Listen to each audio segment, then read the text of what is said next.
to be talking about pouring the slab, but first we're going to recap what we did 2 weeks ago before Thanksgiving. So if you guys remember, we talked about the underground plumbing, and we talked about how the pipes are dug under the road that carry the fresh water to your home, and then at each house the pipe branches off to each individual house and then is piped to all the different parts in the house that need water, such as the bathroom and the kitchen. And we got to see how those were dug in the dirt on the lot. And so we're going to pick up from there. So I'm going to go ahead and share my desktop with you guys again so you can see some pictures that I took. All right. So if you guys remember, last week we saw all the pipes under the ground, and there are little trenches that were dug. Well, the next step is they come back and they fill up all the holes that they dug and they bury all the pipes. So you see how they have shovels, and they're going ahead and they're filling in the dirt, and then the tall pipes where they'll be connected to the sinks and toilets, they stick up above the ground. See, here's another picture. You can see they've got shovels and they're going ahead and they're digging and they're filling in all the trenches that they dug before to put the pipes in. Then the next thing that they do is they want to make sure that the dirt is compacted. That means that there's no air pockets in the dirt and that it's nice and smooth before they pour the foundation. So they go ahead with this machine, and what this machine does, it vibrates the ground and it kind of shakes up all the dirt. So if you can imagine if you had a bucket of dirt and you kind of shook it, how all the dirt would move around, and any sort of holes or pockets would get filled in. So they go ahead and they do this across the whole slab, while another person kind of rakes it to make it like a smooth finish. See how much smoother that looks from before? Yep. And then another thing that they do is around the whole perimeter of the house, they dig what is called a footer. And a footer is actually, it's going to be 20 inches deep. And I'll show you, you'll see pictures later on, but when they pour the concrete over this part here is deeper. Now, the reason why they have this deep footer around the whole perimeter of the house is because all of the walls are resting on this outer edge, so this is the heaviest part, so they want to make sure that it's extra strong to hold all the weight of the walls and the roof. So they dig this a little bit deeper. Like I said, it's 20 inches to be able to hold that weight. Now the next thing that they do is after they make it all smooth, they cover all the dirt with this plastic.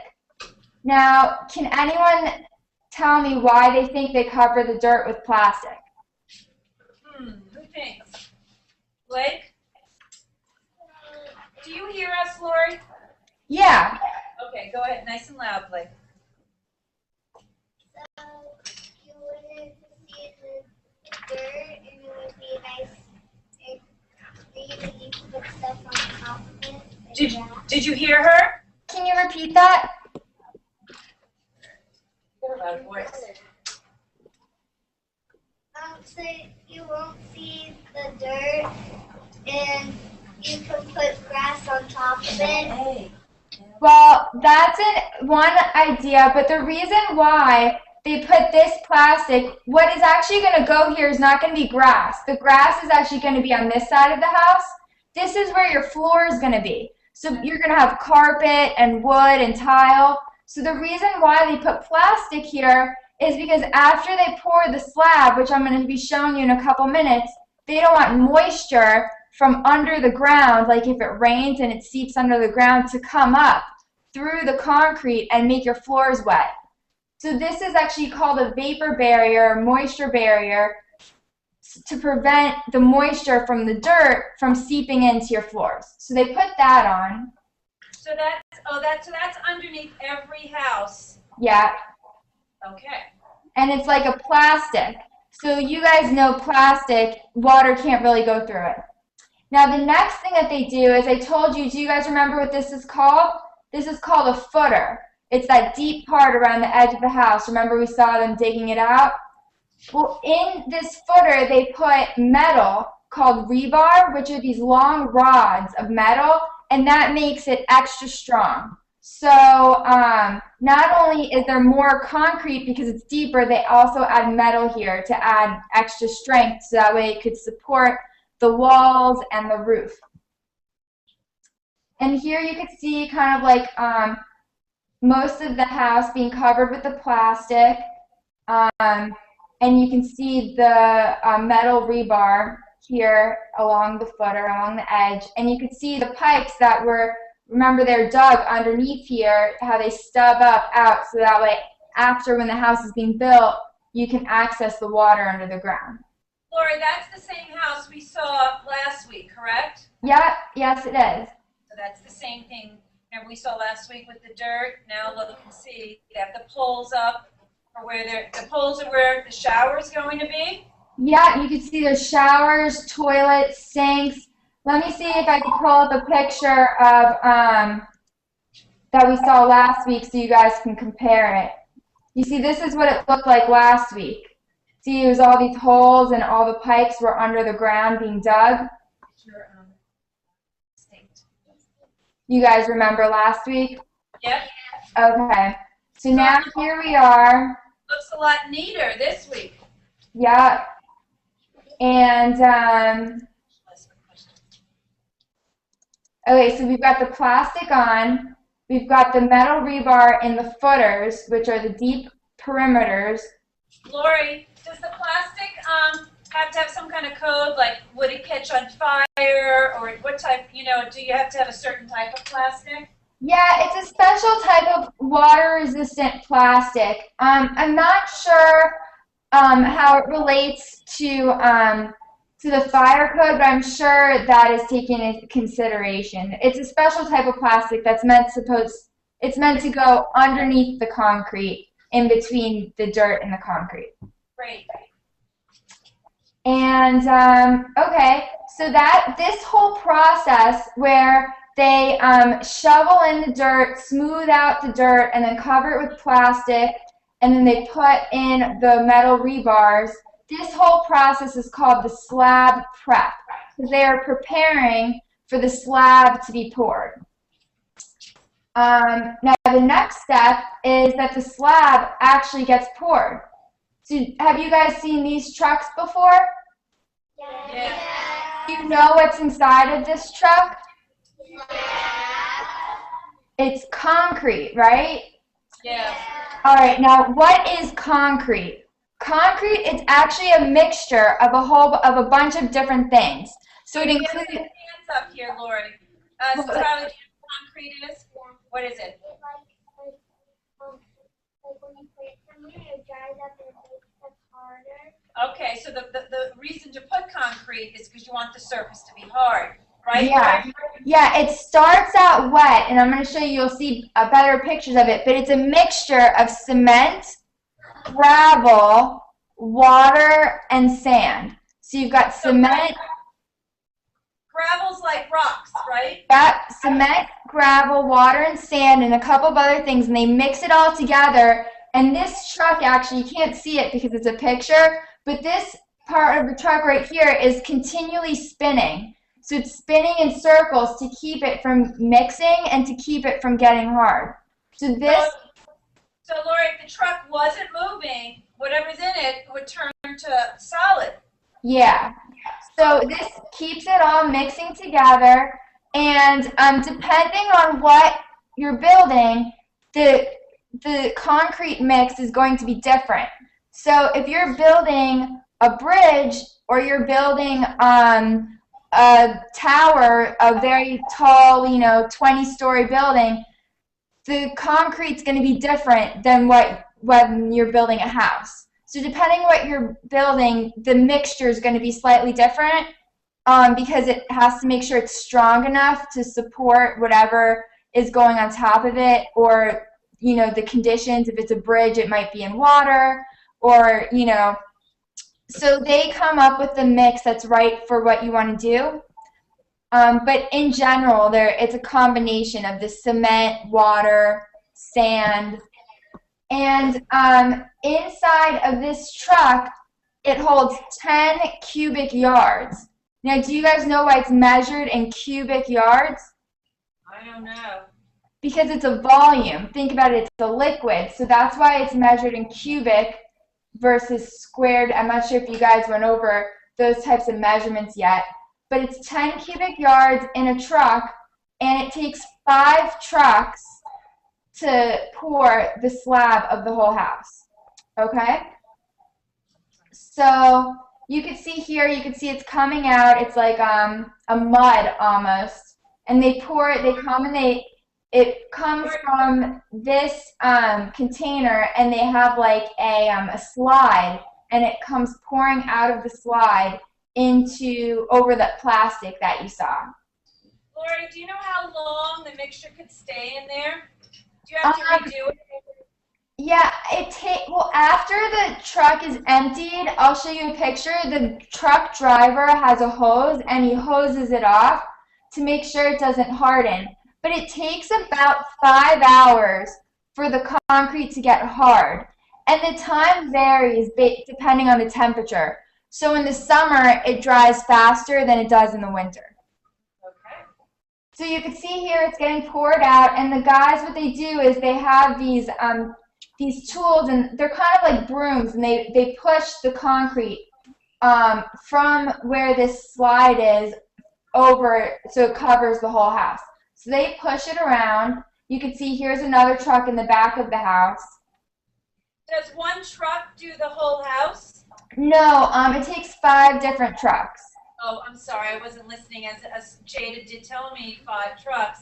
Yeah. Sorry. And yeah, so you can see it comes and it pours in all the corners, and then what the guys do is they push it around so it covers the whole surface. And you can see they have to wear special boots because you don't want to be stepping in your regular shoes in the concrete, otherwise they'll get ruined. So they wear like these special rubber boots, and they have these, they're like brooms kind of, and they push them around. You can see here's like the slide, that's the concrete close up, what it looks like. Here's another truck in the background. And there you can see they're pushing it along. And these are all the pipes stick up, so those will still be showing after the concrete's finished being poured.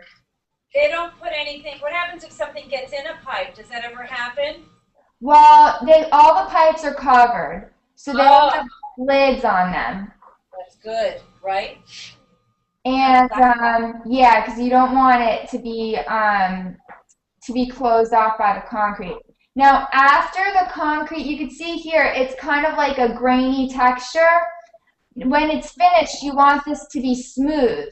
So what they do is they take, this is like a piece of wood, and they go atop the edges that they made, and they drag it across the top to give it like a smooth finish. And they go ahead and they measure throughout to make sure it's the correct thickness. So throughout the house, the slab should be 4 inches thick, but around the perimeter, remember they dug it extra deep, it's 20 inches thick. Loree, what happens if it's not straight or level? What could happen? Well, what happens if it's not straight or level, then when it comes time to install the floor, like let's say you're putting in tile or wood, the floor might not be even and the tiles might pop up. So then it creates extra work for the flooring installer. They might have to put something on the floor to level it out. So they might have to like pour like a mud on the floor that hardens to make it even. So that way when they put the tile or the wood on the floor, it doesn't pop up or have like uneven surfaces. So it's really important to make sure it's even, so that way it doesn't create extra work for your flooring installer later on. But you can go home if you want to see if your floor is level. You could take like a marble and put it on the floor and see if it rolls one way or the other. You could see how good of a job they did. So if it goes from one side to another, then it's level? Or if it rolls back, what are we looking for if they take a marble? If it doesn't move at all, it's level, because that means it's even. But if it rolls to one side of the room or the other, that means it's not level, which means it's not even. So they can't, it's not like they're going to pinch it. They're just going to put it on the floor and see if it moves. Yep. Ooh. We have a question here, Ryan. What if it's windy? Well, that means that if it's windy, then what if it's windy when you're in your house, or if it's windy when they lay this? Wait, what are you at home with the marble? Like that, what if it's like the wind's blowing? What happens if the weather conditions aren't good? Do the men check the weather before they? Someone asked me, I think last week, what happens if it rains. This is the one stage of construction where it's really important that it does not rain, because remember, this concrete is a mixture, and in the mixture there's water, so you don't want to add too much extra water. Another thing is, you see the finish, you want the finish to be smooth. If it's still wet and you've got the rain splattering, you're going to have rain splatter marks in it. So before they pour the concrete, they check the weather to make sure it's not going to rain. Now, if it does rain, which can happen because in Florida it rains all the time without you really expecting it, they take a plastic and they cover the whole slab with plastic when they're done, so that way the rain doesn't splatter on it. We have another question. Lauren? Nice and loud so she can hear you. Could you hear her? Yeah. Why do you put gravel and sand in the slab? They come up with, like, it's a special mixture, so that way it creates strength. So it, just for whatever reason, they found that the cement, the gravel, the sand, the water, when you mix all of that together, it makes a material that's very hard and very good for building houses. All right. Do you have another one, Lauren? Yeah. Uh-huh. And it says like a bird. What if it lands and stuff and just spread it? Oh. Oh. Do animals come and touch it? That's a great question. Usually the animals are kind of scared because there's a lot of big trucks and noise and people around. But sometimes you'll see, like, if you walk around, you see on a sidewalk, there's like maybe like a footprint in the sidewalk, or like an animal paw print or like a leaf mark. That's usually caused because the concrete wasn't dry and they stepped in it before it was dried, and it dried with that print. So it'll just leave a mark when it's dried. Catherine? How do you remember what to do to make a house? What was the question? Catherine, a little louder. How do you remember what you were going to do to make a house? How do you remember all the steps? You know, like let's say you forget a step. I mean, do you have a list, or do you always remember? We have a list and we have a schedule that we follow, because it's really important that you know what's coming next, because you have to order the materials and make sure the materials are ready, and also you want to make sure that the workers who are coming to do the next step, they know when to show up. So we have a schedule that we follow to make sure that everything happens in the right order and everything is there on time. So for example, we want to make sure when these guys show up to do the work that the truck is also there with the cement and that the house is ready, it's all prepped. So we have to time it to make sure that all these things happen in unison with each other.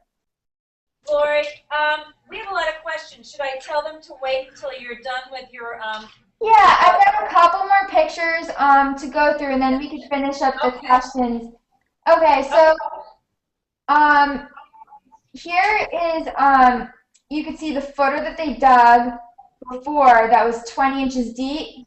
What they do is they take a tape measure and they mark, they put these little markers here, every certain number of inches, and in there they stick another metal, it's almost like a metal rod through there. And what these are is they are control joints, or they are anchor bolts. So that way, when you put the walls on later, the walls are going to screw onto these metal pieces that are sticking up from the perimeter of the house. So that way they're attached. So they make sure to stick those in while the concrete is still wet. So that way it'll be stuck in there and the walls will be secured to the concrete. So you can see he's going ahead, he's dropping those in. The guy again. And this is what it looks like when it's all done. So you can see they did a really good job with, see they smooth it out, and then at the end, it comes out looking all nice and smooth.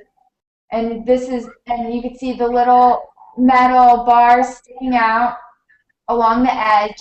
The pipes are all sticking out.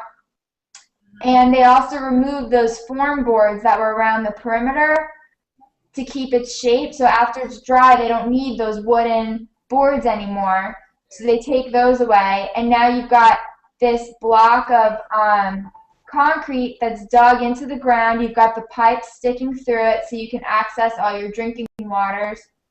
And you've got these anchor bolts. That way when they put the walls on next, they have a place to secure them to.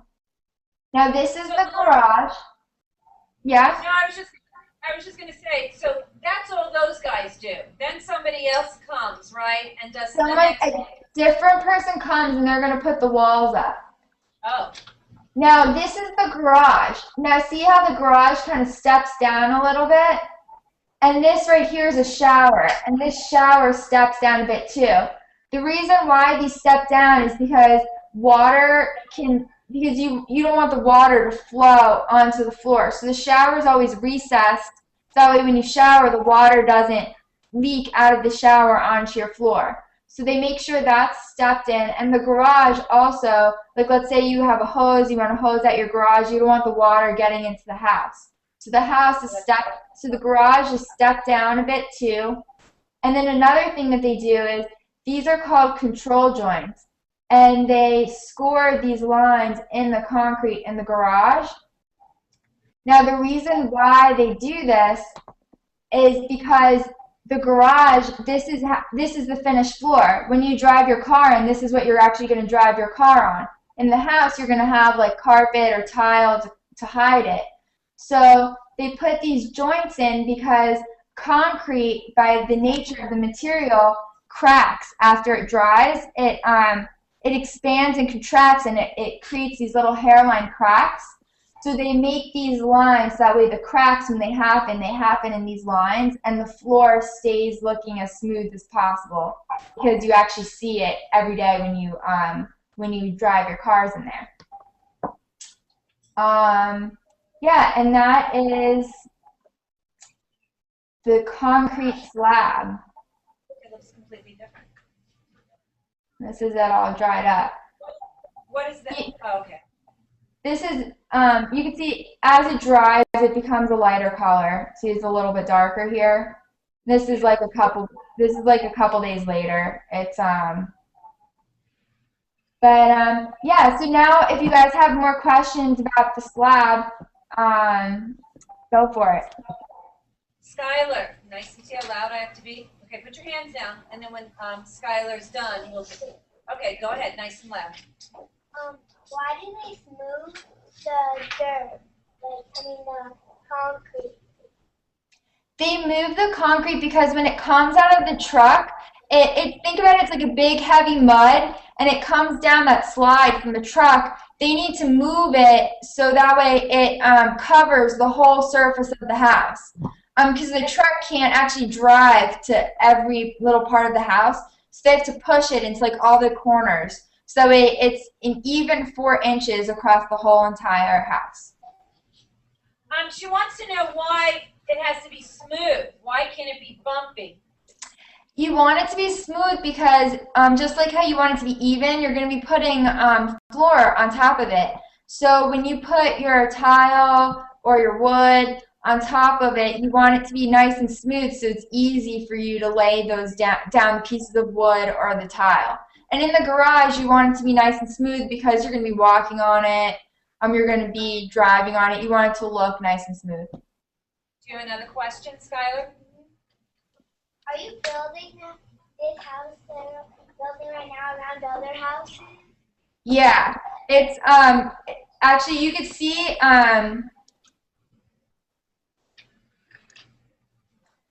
here's a house right here. In the back there's houses here, and this is the corner, there's another house right here.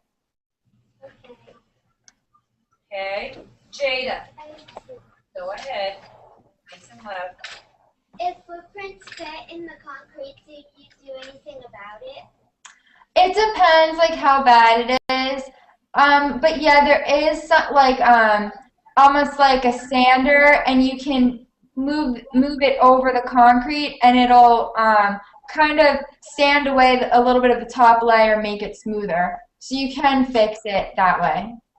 Loree, we hear you, but your face is frozen. Oh. Is it frozen now? Can you see me? Yes. It's still frozen? Yeah. Oh no. Can you see the picture now? Now we can. Now can you see my face? Is it moving? Wait a minute. No, it's Wait.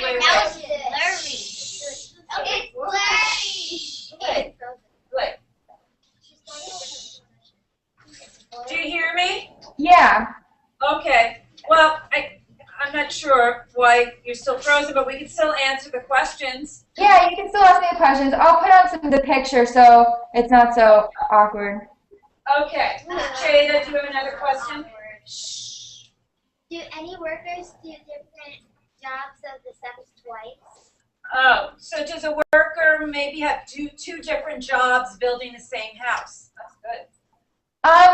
Yeah, some do, and sometimes they have to come back. Like, for example, the people that the plumbers, when they come here first and they put the pipes under the ground, and then they have to come back later after the cabinets are installed to hook the pipes up to the sinks and the toilets. So they come back later on to finish their job.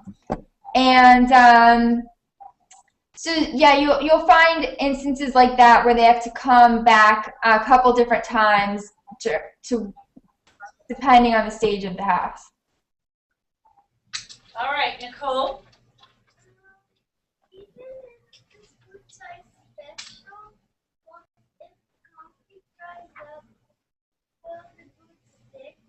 Will the boots stick in the concrete even though they're special? That's what she's saying. Yeah, if you left the boots in the mud, like until the concrete dried, they would be stuck there. But so what they do is, after they work in the concrete, they let it dry, but then they probably go home and they clean their boots off. With like a hose. Eloisa. How much time does it take to build a house? It takes 4 to 5 months to build a house. Brian? How do they make the roof of the house? Oh, Ryan wants to know how they make a roof of the house. So will you be letting us know? Yeah. First, what they do is they have to put up the walls, and then after the walls are up, they'll put up the roof. And we'll go ahead. I'm going to show you guys that when it happens, but that hasn't happened yet. This is exactly where the house is right now. You can see here, this is the truck driver. He's hosing off the truck so the concrete doesn't get stuck on it and doesn't dry. Oh, he's cleaning the truck. Kensington? Good question. How long does it take to spread the... Loree? Well, can you repeat that? She wants to know how long it takes to spread the concrete. You know, if you're going to have the 5 trucks. Right. It depends how large the house is, but it takes a couple of hours. Like maybe like 3 hours.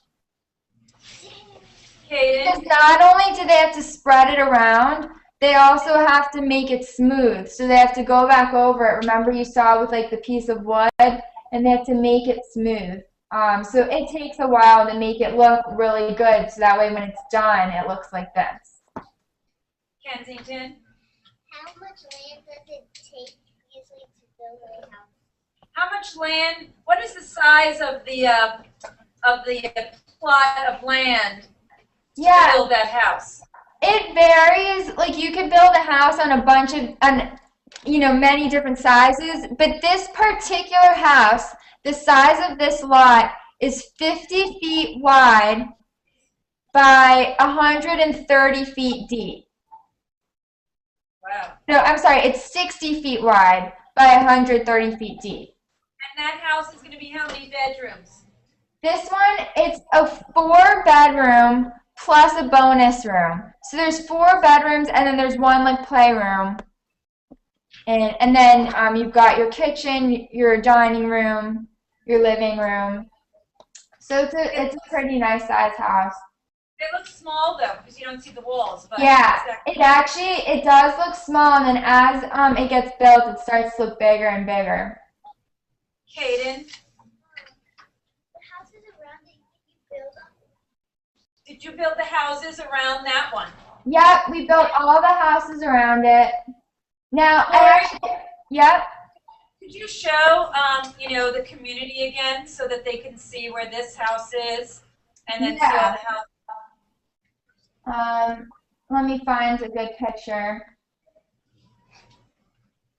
So, just being taller doesn't mean I take on you. This is across the street. So you can see there's like houses across the street. Oh, so that's all the houses across the street. That's what it's going to look like. Mhm. Now, if you guys have, I don't know if you had more questions about the concrete, but also I was telling my mom at lunch today that there is a funny situation that happened today on the construction site that I wanted to share with you guys. So in the house next door, that house is a little bit further along. It's almost finished. And they're building a fireplace inside the house, okay? So here you can see this is the fireplace, and this is stone. They're putting stone around the fireplace. And this is a mantle. Now, this is the first time that we've ever put this type of wood mantle up on a fireplace. So we made a couple mistakes because it was something new that we hadn't done before. So we were having a problem having this big piece of wood stay up on the wall. It kept on falling down. Now, behind this fireplace is another wall. It's like a closet. So we had to figure out how to secure it to the wall. So what we did is we had our guy Richard, we cut a hole into the closet. This is a closet behind the wall. This is like a bedroom closet. We cut a hole, and he went into the wall. He climbed in through that hole, and he was drilling holes into the back of the fireplace mantle to make it stand up so it wouldn't fall down. So this is, we made this, I know. Now, how did he get out of this hole? It was a little bit of trouble. Wait. Look at how there is going in. It's coming out. But this didn't work. He's very flexible, right? Yeah. Oh my god! Oh. He couldn't get out from the back, so he had to decide to come out head first.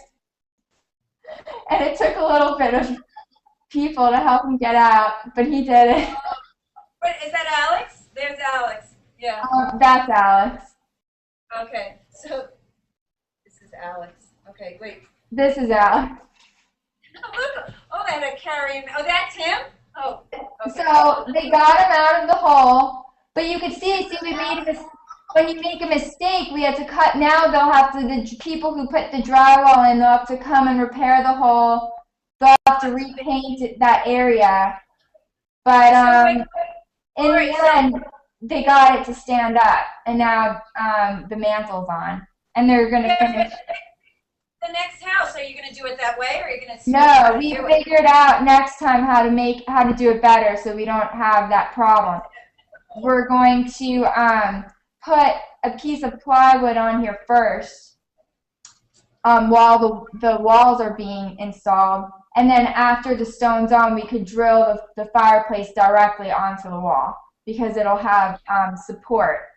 But this is just an example that happened today of something new that we tried out, where we came across a couple problems and then how we solved it. And I thought it was pretty funny, so I wanted to show you guys the pictures. Yeah. We have a question, Loree. Catherine? Yeah. Are you the one who took the picture? Do you take the picture? Pictures, yeah. Yeah. I take the pictures. You know, I think, Loree, if you sent me the link of this, I can post it on my website. We can't watch it again at school because we can't see YouTube here, but we can have them watch it at home. I have to, if you can resend me last week's, 2 weeks ago, lesson 2, and I can make a website, I'll put it on my website, lesson 2 and lesson 3, then they can share with their family. How many people like family? Yep, we got 100%.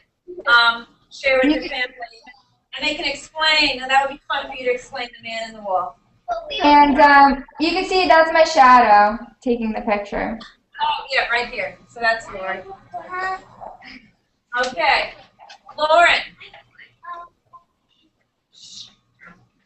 Why do you put slab and not concrete? It's slab concrete, isn't it? The slab is made out of concrete. The slab is the term for like the finished product. That's what it is. Like, I'm getting to the end picture. This is called the slab, and it's made from concrete.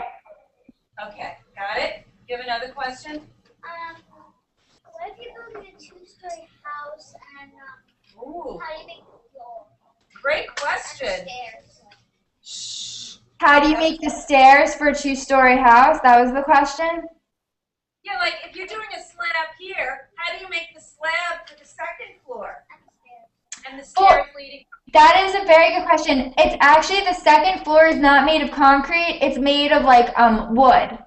So they'll make similar to how like the roof. I'll show you. The roof is supported by wood. The second floor will be supported by wood, and you'll put your flooring, like your tile or your wood or your carpet, on top of the wood. The reason why they do concrete on the ground is because this is where the heaviest part.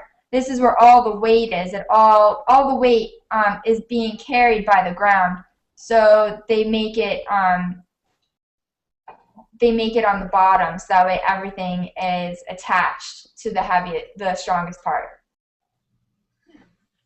We're just going to take a couple more. Skylar? The group that helps make the house, do they paint it too? Or? Ooh, do you paint the house? We have people, we have a painter, and he has a crew of guys, and they paint the house, and I'll show you that. It's really neat how they paint the house. They don't use what you think like paintbrushes and rollers. They actually spray the paint onto the walls. So I'll show you pictures of that after the walls are installed. Loree, what's our next lesson? The next lesson is the walls are going to be framed up. So after the next lesson, you should be able to really get an idea, and it'll start to look like a house. So it'll be like wooden stick walls. Okay, well, we have a lot going on here. One more question. Who has not had a chance? Abudi, is it a question about the house? It's about the concrete. Go ahead. Now you're moving. Go ahead, Abudi. How do you make concrete? Well, she doesn't make it, but I think you might have been busy. Tell us again about the concrete. Concrete, it's a mixture of cement, sand, water, and gravel, and a couple of other materials, and they mix it all together. And they put it in the truck, and the truck drives it over while it's still spinning, and they pour it in the ground. Well, Loree, this was enlightening. Everybody in class, did you like it today? Yeah. All right, Loree. All right, bye, you guys. Have a good weekend. All right, I'll speak to you soon, Loree. Love you. Love you too.